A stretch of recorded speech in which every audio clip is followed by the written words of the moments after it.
for Saudi now. We're talking about 2 million people in a tiny, tiny space at the same time over a 5-day period. Absolutely, and it's been an extreme challenge for them. It's something that they've been hosting for 1,400 years.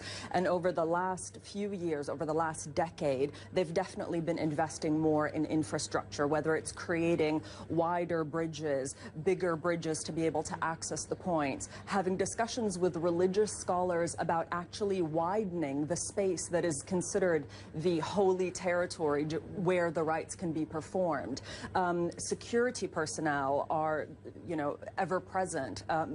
Tens of thousands of medical people that have been trained, up to 1,000 security cameras covering almost literally every single spot at the Hajj. And as electronic devices become more prevalent, this year, for example, they've introduced the e-bracelet for the pilgrim so that any pilgrim can immediately be scanned and they know who they are, where they're from, where they should be staying, and what kind of medical conditions they can have. So every year they seem to be learning from the previous year, but that many people in that small a space is just bound to be a challenge.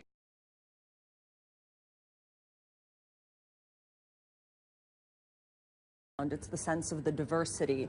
There isn't a language that isn't being spoken. There's literally people from almost every country in the world, every ethnicity.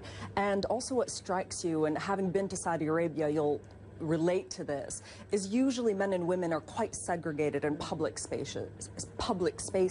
But at the Hajj, the men and the women are performing their rituals together, they're praying together, and because everyone is wearing the same white robe, which is intentionally meant to symbolize equality, you can't tell rich from poor. And some of the people you meet have actually saved their entire lives to be there at the Hajj at that moment. And so as journalists covering the Middle East, and this is something you definitely will be able to relate to, is we often meet people on some of the worst days of their lives, but this was a story where almost everyone you met, you were meeting on the happiest day of their life, and the tears were of tears of joy, especially today. Those pictures our viewers were just seeing from Mount Arafat, that is the spiritual climax, and you do see people really crying for joy, and that for us was quite unusual and something that you can't help but be affected by. How do the Saudi